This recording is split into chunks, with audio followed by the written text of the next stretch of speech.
Banyaknya alternatif atau pilihan hukum dalam kontrak internasional itu telah menciptakan suatu pluralisme hukum.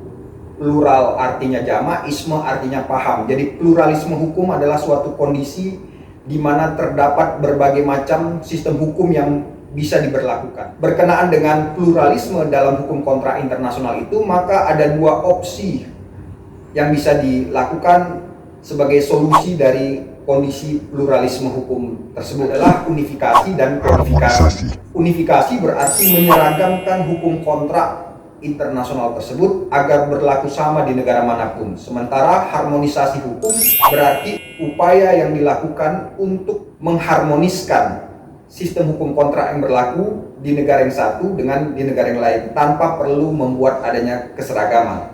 Harmonisasi tidak menuntut adanya keseragaman atau kesamaan, melainkan cukup agar sistem hukum kontrak internasional di satu negara tidak bertentangan dengan sistem hukum kontrak internasional di negara lainnya. Nah, saudara sekalian, hukum kontrak internasional itu berada di bawah HPI atau Hukum Perdata Internasional. Jadi setiap negara punya HPI masing-masing. Demikian halnya dengan hukum kontrak internasional, di mana tiap negara punya hukum kontrak masing-masing. Jadi itulah yang menimbulkan pluralisme hukum sebagaimana yang tadi saya sebutkan. Sementara hukum kontrak nasional itu merujuk kepada sumber hukum nasional yang berlaku di suatu wilayah negara tertentu. Untuk Indonesia misalnya, sumber hukum kontraknya adalah buku 3 KUH Perdata dan peraturan perundang-undangan yang terkait lainnya. Sementara hukum kontrak di Malaysia, Thailand, Filipina, Singapura, dan negara-negara lainnya di dunia punya regulasi yang tersendiri. Jadi saudara, berkenaan dengan kenyataan tadi bahwa ada aneka macam hukum atau pluralisme hukum atau alternatif hukum dalam hukum kontrak internasional, maka muncullah lembaga yang disebut dengan choice of law atau pilihan hukum dalam hukum kontrak internasional.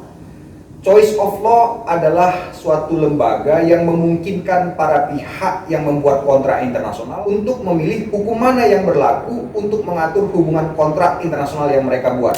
Adapun dasar dari lembaga choice of law ini adalah asas kebebasan berkontrak atau freedom for contract, freedom of contract. Dengan demikian, para pihak bebas menentukan hukum mana yang berlaku dalam hubungan kontrak internasional yang dibuatnya.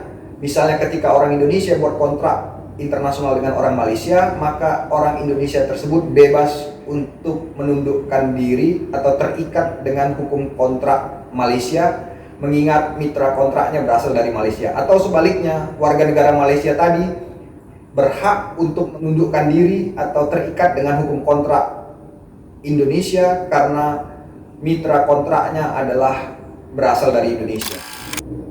Berkenaan dengan unifikasi dan harmonisasi tadi, maka di dalam hukum internasional ada suatu perangkat hukum namanya United Nations Convention on Contract for the International Sale of Goods 1980. Inilah wujud dari unifikasi hukum kontrak internasional, di mana negara-negara yang punya sistem hukum kontrak yang berbeda diharapkan akan memiliki rujukan hukum yang sama, yaitu norma-norma hukum yang diatur di dalam Konvensi CISG 1980 yang tadi saya sebutkan.